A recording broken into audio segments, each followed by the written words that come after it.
I have the privilege to be interviewing Congressmember Karen Bass, who I've known pretty much my whole life. We have a lot of people who are flying in from out of town. So if you could just grace us telling us why Los Angeles is the place to stay and not do a round-trip flight. Well, first of all, let me welcome all of you who flew in to our great city here. And this is just a beautiful venue. But you know what I like the most about LA is that the whole world is here. The whole world is in LA, and we're so big and so vast. And so welcome. I hope you enjoy yourself while you're here, and think about, if your companies aren't here, moving them here. Absolutely. Well, talking about companies, the pandemic was really challenging for a lot of people from an economic recovery. And so I know that you had done a lot of things in terms of the recession many years ago. So I'm curious how some of those learnings translated to navigating the past few years. Well, what he's referring to is in 2008 to 2010, I served as Speaker of the House for the state of California when we went through our worst recession since the Great Depression. We had to close a $40 billion deficit.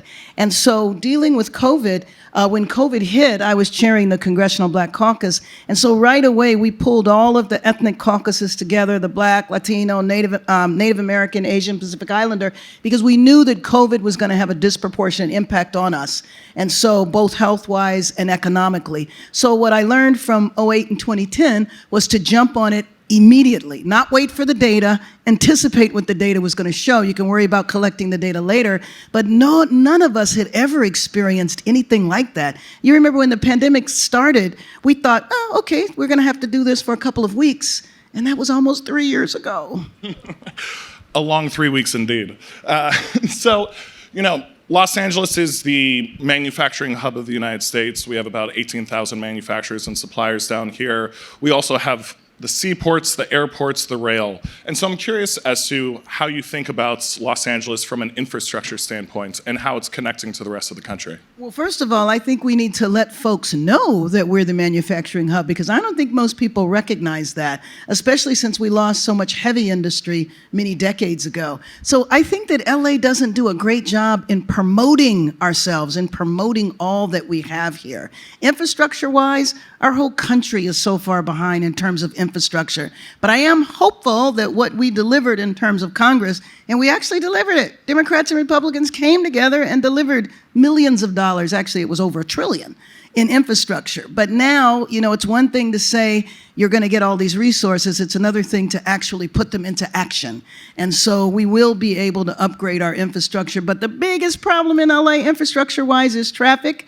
If you guys have probably already experienced that. And I will say that we've been building public transportation pretty much my whole life.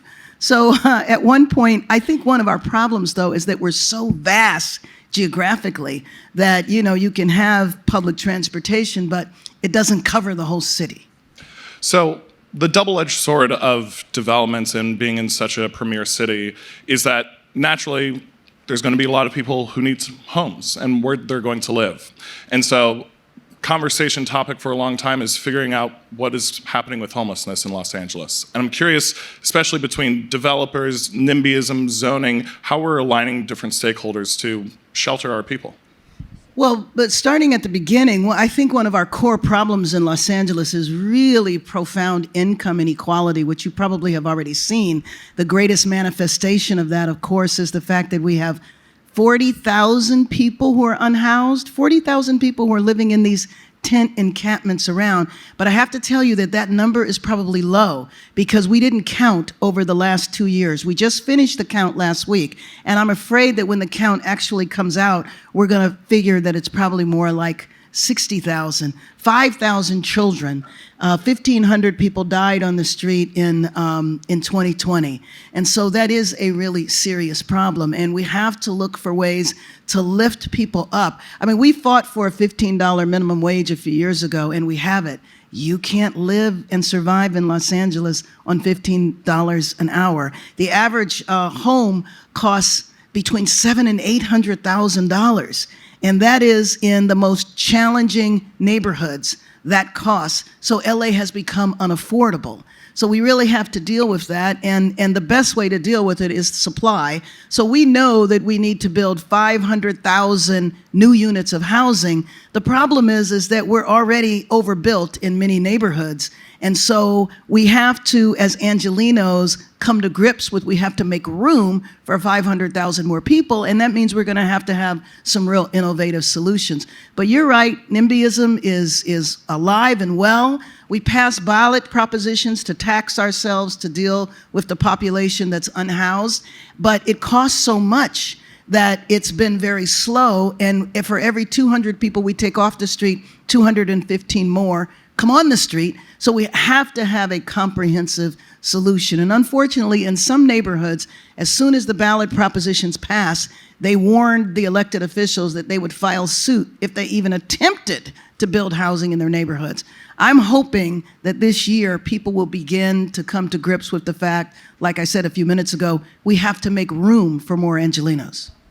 So just to kind of focus in on that a little bit more, I think that there's a lot of interesting solutions around, be it neighborhood REITs or community land trusts. People are doing interesting things down in Destination Crenshaw, and I'm curious as to some of those kind of success stories that you are hopeful about here. Well, you know what? There are many, many success stories because there has been housing built for many people. People have been brought off the street. I tell you, I've been involved in this issue for a very long time. And when homelessness was beginning to be a problem about 30 years ago in this part of town, and by the way, I don't know if you realize it, but you are in the heart of South Central Los Angeles. Oftentimes people don't realize that that's where this neighborhood is. And so there were, a little bit south of here, 54 motels and no tourists. So what do you think is going on in those 54 motels?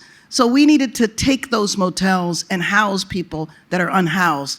We tried that 30 years ago, but it took a pandemic where we actually are starting to do that now. So thinking about communities, one of my earliest memories is, so born and raised here, was the restaurant down the road burning down after the Rodney King riots. And so Los Angeles has had a notorious relationship with the police departments. And I'm curious as to how we're able to bridge those connections and, once again, protect communities. We have had a notorious relationship with our police department, but only in certain neighborhoods. So in Congress, I led the effort around police reform with the George Floyd Justice and Policing Act. And one of the fundamental problems we have here is that there's two types of policing. So the policing that goes on in this neighborhood is more warrior style. The policing that goes on in affluent neighborhoods, and by the way, my congressional district goes all the way over to the border of Santa Monica, and when you're in affluent neighborhoods, the police model is more guardian type to protect and to serve. But a lot of times young officers, when they're leaving the academy, will say, I want to go to South Central because I want to kick butt. Not the best way to approach a neighborhood, because then you wind up stigmatizing the entire neighborhood. So what we have to do is bridge that gap. And we have very specific ways of doing that, but like a lot of things, it's never invested in. So I'm hoping that we can really invest the resources in very specific programs. An example is Community Safety Partnership, where police work closely with neighborhoods, begin to learn the neighborhood, build relationships with the neighborhood so that they understand that, a neighborhood might have a problem with crime, but that does not mean that everybody in the neighborhood is a criminal. And if you treat everybody like that, then you're never going to have the type of trust that is needed. So District 37 is basically going across the entire city. And so I'm curious, how you're bringing people together from those different neighborhoods to have collective conversations about different topics. Well, I'm an activist and an organizer at heart. I ran for office a little later in life, so I had a lot of experience organizing neighborhoods. And several years ago, I went south of here where we really had a lot of problems and brought people together to look for solutions to crime and violence. And then on the west side, which is where I grew up, so what we do in our area, and all of this is pre-COVID because we haven't been able to gather much since COVID, but we have town halls and community meetings. One of the things is to educate the constituents that they're actually in the same district. So on the affluent side of town and then the heart of South Central Los Angeles, we're actually all the same congressional district. And that's been helpful for people to understand because it's introduced people to neighborhoods that they actually weren't even aware of. So there's a tapestry of different elected officials in Los Angeles, in greater Southern California area, in California. I was wondering if you could tell me a little bit about kind of earlier days in your career working in the state legislature, or working with the state of California in terms of connecting to larger visions of California and Los Angeles. Sure. Well, after spending 14 years doing community organizing in South Central Los Angeles and trying to address the gang issue, the crack cocaine issue, and coming up with ways to intervene and reduce crime, I was elected to a state office. And what I did up there is worked on some of the same issues. Because, when we went through that time period of getting tough on crime, passing legislation like 3 strikes and all, and we, at the time, we didn't use the term mass incarceration, but that's what we did. And unfortunately, we incarcerated people from specific zip codes. So when I got up to Sacramento, I worked on legislation, criminal justice reform. We also passed legislation, not we, legislation was passed that continued to punish people after they left prison. Let me give you one extreme example. In the state of California, in the prisons, we teach people how to be barbers, but if you've been in prison, you can't get a barbering license. So that's kind of ridiculous. You want people to be integrated into the legal economy. So we had to, when I was up there, I had to undo laws that were passed. Unfortunately, politicians, and I can say this because I am one, politicians will pass laws to get elected because it looks good on their mail and their advertisement, but they don't think for 1 minute about the consequences of the laws that they pass. And in an effort to reduce crime, you actually wind up stigmatizing communities where people who are not incarcerated anymore cannot work. Well, if you can't be a part of the legal economy, what do you think people do? Special shout out to Homeboy Industries that I've been working with for a long time, and also Defy Ventures is in that fight as well. So really amazing there. So thinking about the ecosystem of Los Angeles, between corporates, universities, risk capital, entrepreneurs, and governments, I'm curious how you want to bridge those connections so that we're able to make this inclusive innovation economy. Well, after spending many years of building coalitions and collaborations, boy, have we ever needed one now. So you're in a city like this that has everything, all of the resources, the knowledge, the skills, and then you have 40,000 people living outside. So to me, it's not a question of the problem being unsolvable. It's a question of politicians taking the risk to solve the problems, but also involving the population in doing it. I think that one of the things we suffer from as Americans in our American culture is that we're pretty apolitical. I mean, we think that we vote and then that's it. But we don't really put a lot of value on civic involvement and participation. We think all we need to do is vote, and then those politicians are supposed to solve all the problems. And when we don't solve all the problems, then everybody gets mad at us. But we have to begin to change our culture to understand that these problems are everybody's responsibility. So I'm hoping that we can really do that we can capture and channel all of the wealth and knowledge and brilliance that the city has and solve some of these problems. So it's been said that maybe too much that education is the silver bullets. And so, the Los Angeles Unified School District is one of the largest districts in the country. And so I'm curious how you're thinking about aligning teachers with parents, with neighborhoods to be able to educate the youth of tomorrow. Well, and I do believe that, but one of the problems that we're facing, again, the pandemic, a lot of our kids have been out of school for 2 years. And I really worry about the elementary grades because, watching little kids try to Zoom, a 6-year-old try to Zoom for 4 hours a day to get educated, I mean, there's going to be a big gap. And so even before we start talking about how to move education in the future, we have to deal with what students lost over these last 2 years, especially students in lower income neighborhoods where their parents were not able to afford tutors or other ways to fill the gap. And I believe that that's issue number one. Myself, where I want to focus on education is actually the children who are also in those tents. are in cars. There's 5,000 kids that are unhoused, and many of them that you have some schools where they have large populations of homeless children.